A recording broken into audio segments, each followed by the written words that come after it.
The Huskers coming off their first win against an FBS opponent after 9 consecutive losses. They defeated Indiana with a big fourth quarter barrage, 14 consecutive points for Nebraska, 35-21.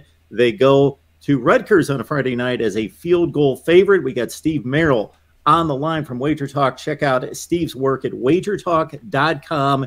Got to get there. Check out Steve's money management system as well as all your needs with the NFL, Major League Baseball postseason coming, and the NBA as well. Steve, Nebraska finally gets off the schneid, and they are a 3-point favorite against the Scarlet Knights of Rutgers. Yeah, it was their first Division 1A FBS win of the season. They'd only beaten North Dakota earlier, but they even failed to cover that game, so it was their first point spread cover of the season. This is a team that was 0-4 against the spread until that cover as a touchdown favorite against Indiana last week.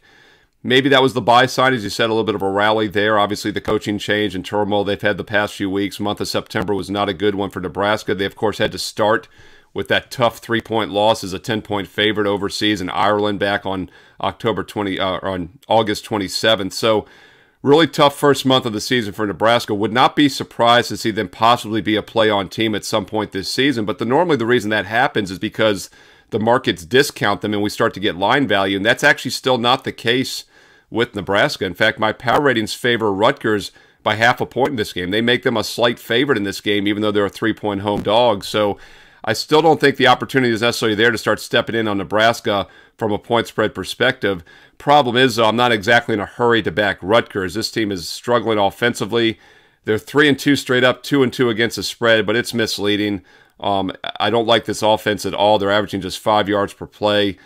Defensively, though, they have been pretty solid, and you can make a case they are a defensive home dog here because they're giving up just 4.8 yards per play against a Nebraska team that allows 6 yards per play. And on the surface, Rutgers has actually played the tougher overall schedule this season from a power rating perspective. So line value favors Rutgers, and they also qualify as the better defensive team as a home dog.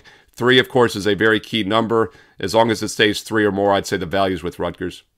We always appreciate Steve's analysis right here at the Voice of College Football, not just here on this channel, the Nebraska channel, but throughout our network of channels right here at the Voice of College Football and on Patreon with Steve's Under the Radar selection of the week coming up for week 6. Get on over to patreon.com, search MarkRogersTV, and Steve is 5-0 through the first 5 weeks with his Under the Radar selection. Thanks so much, Steve.